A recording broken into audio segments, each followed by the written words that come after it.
think about this for a second. A sort of hidden vault packed with digital treasure just sitting there. Right. That's pretty much the picture with the Sandbox DAO. They've got this collection, over 1,100 NFTs. Yeah, and the value is estimated north of 1,000 ETH, Ah. which is a lot. We're talking millions in digital assets, easily. And maybe just quickly for folks listening, a DAO, that's a decentralized autonomous organization. It's like a community fund run by its members, all transparently on the blockchain. Exactly. So the Sandbox DAO has this big NFT portfolio. Built up over time, yeah. But, and here's the kicker, this huge collection, it's been mostly dormant, like just sitting there. No real strategy. No strategy for using it or managing it. But now there's this proposal, SIP-26 they're calling it. Okay. And the whole idea is to turn this, idle collection into something active, something that actually generates revenue. Makes sense. So that's our mission for this deep dive. Understand this proposal, what's wrong with the current situation, and what this could mean. We're going straight to the source, the proposal doc itself. Yeah, and to really get why this proposal is even a thing, we need to look at how things are now. Right. And like you said, the proposal highlights that this valuable collection is essentially sitting idle. Just gathering digital dust. Pretty much. No active curation, no plan for, well, leveraging the value. And in the NFT space, that's risky. Oh, definitely. Things change so fast. Standing still means you're probably losing value. Man. Exactly. Risk of depreciation is considerable. And it's not just that it's idle, it's also how the value is distributed, or maybe not distributed. Yeah, that's a huge point in the proposal. Something like 80% of the total value. It's tied up in just 200 NFTs. Wow, 80% in just a fraction of the collection. And most of those are from Yuga Labs projects, think Bored Apes, things like that. Which, okay, are obviously big names, blue chip NFTs. For sure. But it's super concentrated. That's, classic lack of diversification. A lot of eggs in one basket. And it's an external basket, too. There's no, direct link between Yuga Labs and the Sandbox's own ecosystem. So the Sandbox DAO is basically riding on the success and decisions of a totally separate entity. Exactly. They're exposed to Yuga's market sentiment, their future moves, things they can't control at all. It's a dependency. Okay, that lack of diversification sounds serious. And is it just Yuga, or is the type of NFT also an issue? Oh, definitely the type. The proposal points out, get this, 99% of the collection is PFPs, profile picture NFTs. 99%. Yeah. I mean, PFPs have their place, obviously, but that level of imbalance. It limits things, right? Massively. Think about the missed opportunities within the sandbox itself. Mm. Where's the voxel art? Where are the usable game items, spatial designs? Stuff that actually relates to their platform. Exactly. And it also means there's very little representation from artists who are actually, native to the Sandbox community. They're missing out on supporting their own creators and building that internal cultural value. Okay, so challenge understood. Yeah. Valuable collection, but inactive, heavily concentrated, and not really aligned with the Sandbox's own world. Yep, that sums it up. So let's get into the fix. This proposal, SIP-26, what's the plan? Well, it's a 12-month service proposal, basically bringing in a team to actively manage the collection. And who's the team? It's led by Brian Beccafico, who goes by Arthamort online, and includes Josephine Louis and Kim DeParte. They seem to have pretty solid backgrounds in the Web3 art world. Okay, experienced hands. Yeah. What's their core strategy? They've boiled it down to 3 main pillars. First, value preservation. Stop the bleeding, basically. Makes sense. Second, revenue generation. Make these assets actually work for the DAO. Right. Turn idle into income. And third, cultural relevance. Make the collection mean something to the sandbox and for the sandbox. Okay, pillars sound good. But how do they actually plan to, do that? How do you go from passive to active? Well, the core idea is, unsurprisingly, active management. This isn't just shuffling things around. It's actively responding to market shifts. So watching trends, making moves. Exactly. I mean, strategically selling off certain assets liquidation and then using those funds for targeted acquisitions, building a better, more focused collection. A dynamic approach. Definitely. Moving away from just holding and hoping. Now, you mentioned revenue generation. Yeah. Is there a specific financial target or promise tied to this? Oh, yeah.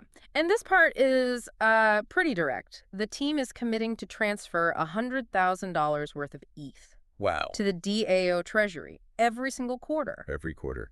$100K in ETH straight to the DAO. That's significant. A very concrete benefit, yeah. Hard to ignore. So that $100K goes to the DAO. What about the rest of the money they might make from selling off, say, some of those PFPs? Good question. The plan isn't just to cash out. The proposal says the remaining funds from liquidations get reinvested. Reinvested into more NFTs. Yes, but strategically. The goal is to curate a, let's say, streamlined, high-quality art collection, something that's culturally meaningful, fits the Sandbox vibe better. They're probably easier to manage long term. Exactly. Easier for the community to actually vote on and make decisions about down the line. It's about refinement. This new art direction sounds key.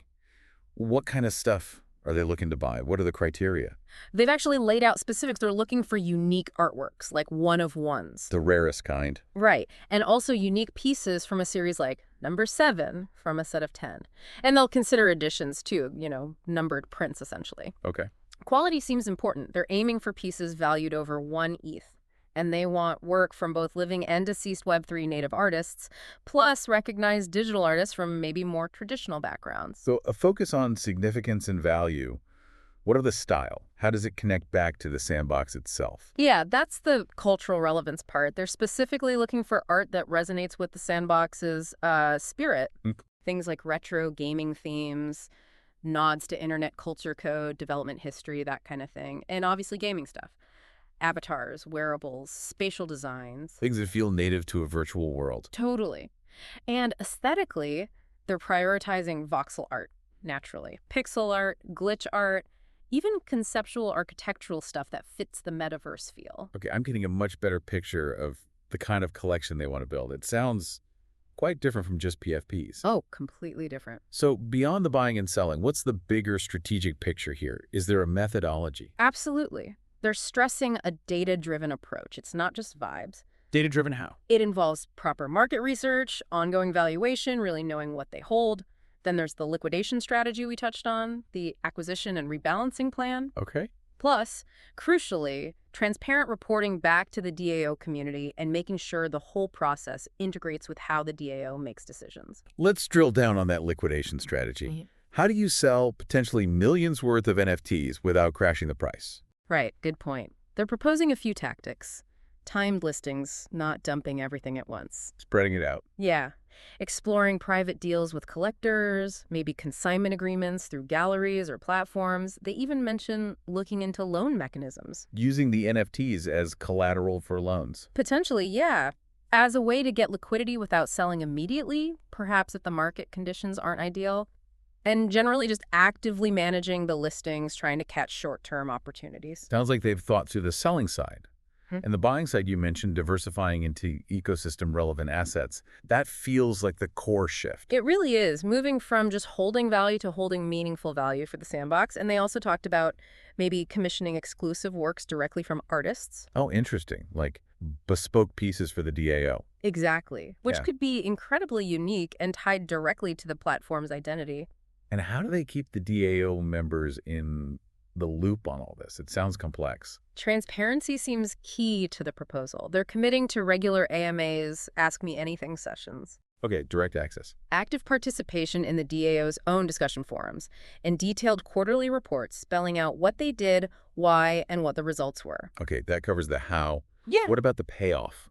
What are the benefits they see for the sandbox ecosystem overall? Short term, long term? Okay, short term. Pretty obvious. That $100,000 ETH injection each quarter for the community to use. About cash, yeah. Midterm, the idea is the DAO gets a much clearer picture of its assets' real value, and importantly, the ability to react to market trends.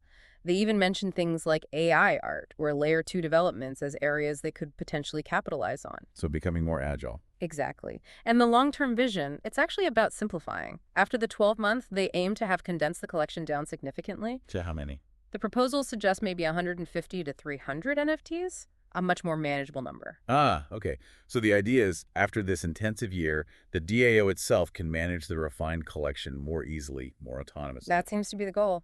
Streamlined for the future. Makes sense. And culturally, you mentioned that was a pillar. What's the cultural win here? Well, first, developing a coherent artistic identity for the DAO's collection, which it currently lacks. Moving beyond just stuff we own. Right.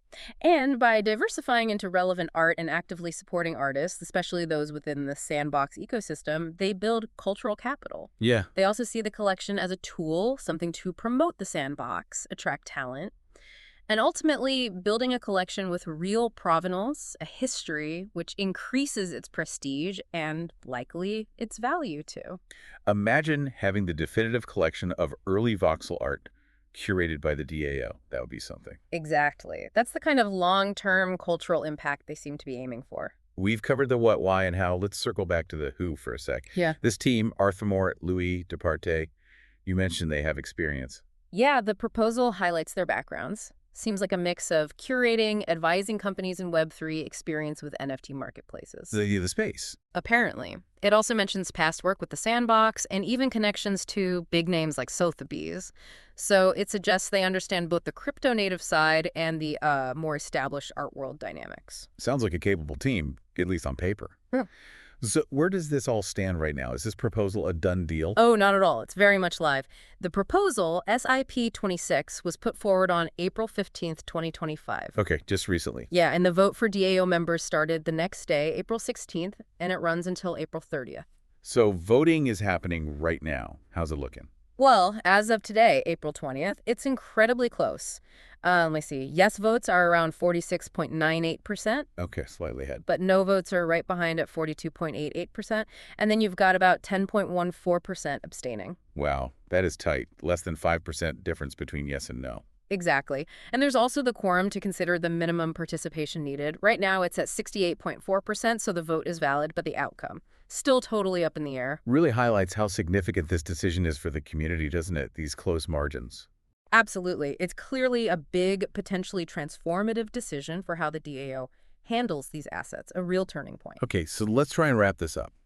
The core situation is the Sandbox DAO has this really valuable NFT collection, potentially millions of dollars worth, Right. but it's largely inactive, heavily concentrated in assets from outside its own ecosystem, mainly PFPs, and not really being used strategically. Yeah. Underutilized potential. And this proposal, SIP-26, is basically saying, let's change that. Let's bring in a specialized team for a year to actively manage it.